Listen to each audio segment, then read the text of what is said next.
La gestion durable de ces ressources, en réponse aux engagements internationaux, représente un impératif pour assurer le bien-être des populations actuelles et des générations futures. La nécessité de convertir ce potentiel en richesse réelle appelle à des efforts accrus et à l'abandon d'une vision limitée aux seules potentialités. C'est ce discours du président de la République à la nation, prononcé devant les deux chambres du Parlement réunies en congrès, qui a mis la puce à l'oreille du réseau Mwangaza, qui a analysé les aspects liés à l'accès universel à l'énergie en faveur des Congolais pour tenir ses points de presse. Le réseau Mwangaza a suivi avec attention le discours du chef de l'État sur l'état de la nation, prononcé le mercredi 11 décembre 2024. Parlant de l'accès à l'énergie, il a soutenu ce qui suit.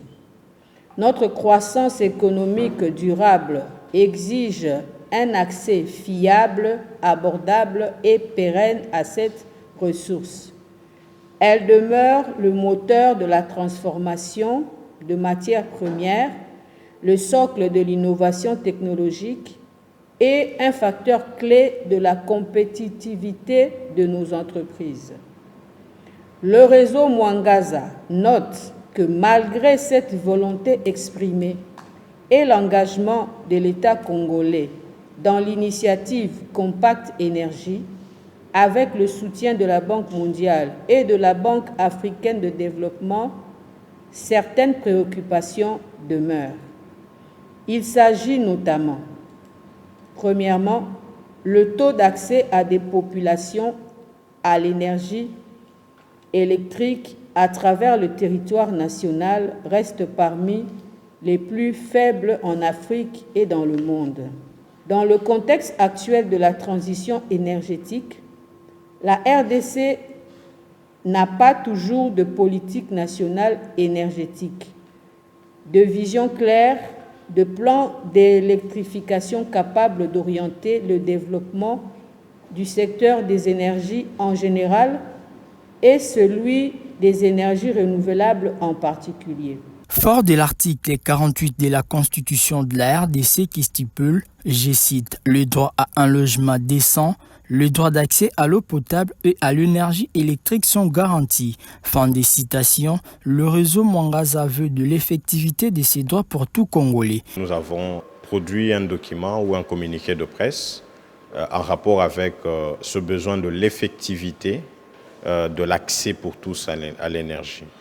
Ce besoin de respecter le droit, n'est-ce pas, des communautés locales en ce qui concerne l'accès à l'énergie. Déjà, on part du principe ou carrément du fait que la Constitution de la RDC garantit l'accès pour tous à l'énergie. Depuis son existence, le réseau a mené plusieurs activités et actions pour exiger au gouvernement de la République l'accès des Congolais à l'énergie, même si l'action en justice n'est pas encore envisagée, a fait remarquer Maître Dona Kambola de l'IBGDH et Maître Jimmy Munguriek, directeur pays des ressources Matters. Nous sommes tous d'accord qu'il s'agit d'un droit constitutionnel, c'est un droit de l'homme, donc un droit fondamental.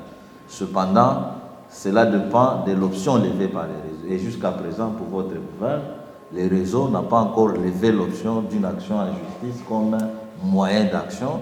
Et au moment opportun, peut-être que les réseaux pourraient réfléchir sur ce genre d'action.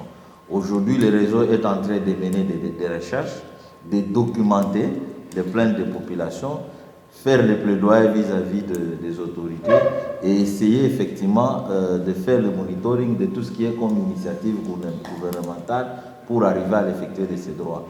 Et donc, tout clairement, le réseau n'a pas encore opté les actions en justice comme parmi les moyens de ces actions pour arriver à ces objectifs. À partir du moment où le gouvernement considère également l'électricité comme un produit de première nécessité, il en va de soi que le gouvernement prenne alors les mesures conséquentes pour garantir ce droit à l'électricité qui est un produit de première nécessité. Donc c'est une interpellation en fait même du réseau Mwangaza pour que l'État réponde à sa responsabilité par rapport à ce caractère qu'il lui-même a donné à l'électricité. Taux d'accès à l'énergie, politique nationale énergétique, planification nationale énergétique. Autant d'aspects passés au peigne fin par le réseau Mwangaza. on constate que déjà ici, le taux d'accès à l'énergie n'a pas évolué. Certains parlent de ce qu'ils vont dire, 21, 17, 15%, 7%, mais sur terrain, les organisations ont constaté qu'il n'y a pas d'amélioration. Ça, c'est une chose. Toute la question de la politique nationale de l'énergie. On parle de la transition énergétique, mais le pays n'a pas toujours de politique nationale de l'énergie. Nous avons parcouru la question de la planification énergétique. Où est-ce qu'on en est? Le pays n'a pas une planification nationale énergétique, comme aussi les provinces n'ont pas de plans d'électrification au niveau des provinces. Il y a plusieurs constats justement qui ont été faits et ici, cela nous a renvoyé justement à réorganiser notre travail pour 2025 pour cibler les axes stratégiques qui peuvent aller dans le sens de répondre aux attentes des communautés locales, des populations congolaises. Par ces actions, le réseau Mwangaza aspire à l'atteinte de l'objectif de développement durable 7 qui exige de garantir l'accès de tous à des services énergétiques fiables, durables et modernes à un coût abordable.